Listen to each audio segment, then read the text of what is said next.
Hello बच्चों, आज हम करने वाले हैं क्लास 6 का सेकेंड चैप्टर में। एक पोएम है हमारे पास, काइट। स्टार्ट करने के पहले एक छोटा सा नोट दिया हुआ है इसमें, जिसमें बताया गया है कि काइट हम सब लोगों को उड़ाना पसंद है। ऑब्वियसली सबको पसंद है, कुछ लोगों को नहीं, जैसे कि मुझे नहीं आता उड़ाना। तो आते हैं इसके समरी पे। अभी जब हम लोग देखते हैं, अगर स्काई क्लियर हो तो उसमें हम लोग देख सकते हैं कोई क्लाउड अगर नहीं है तो काइट को क्लियरली देखा जा सकता है। स्काई क्लियर कब होता है? जब हम लोग देखते हैं कि ब्राइट स्काई, ब्लू स्काई जब हमें दिखता है, तो उस टाइम पे अगर कोई काइट फ्लाई कर रहा है वो क्लियरली हमें नोटिसेबल या विजिबल रहता है।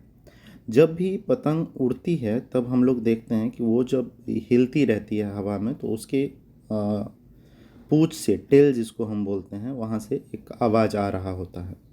ठीक, क्रैकिंग साउंड आ रहा होता है while flying.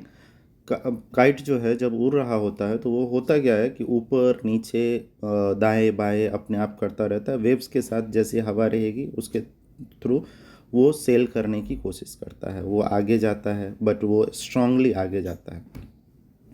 But as the wind fall, it जैसे जैसे आगे बढ़ता है, लेकिन हवा के झोंकों के साथ वो फिर क्या होता है, थोड़ी देर हवा में आराम करता है, मतलब एक जगह पे होल्ड हो जाता है।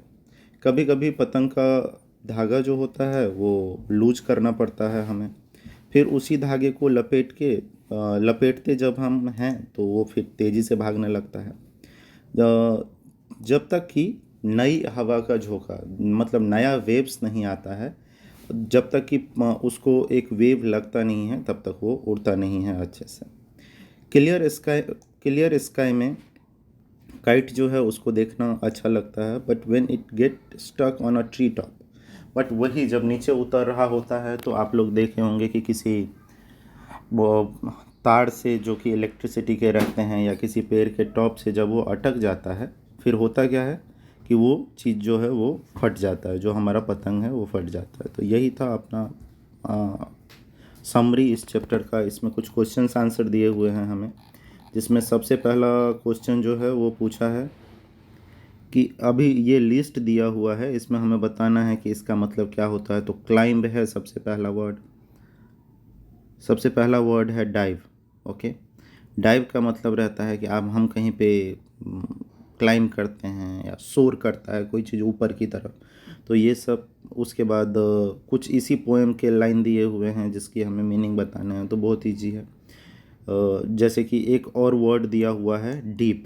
डीप का मतलब होता है नीचे की तरफ जाना, और स्नैप्स का मतलब रहता है कि एक जगह से दूसरे जगह मूव करना। तो ये थे इसके क्वेश्चन आंसर। होप कि आपको समरी समझ में आया हो। अगर कुछ डाउट हो तो आप लोग कमेंट बॉक्स में पूछ सकते हो। Thank you so much for watching the video.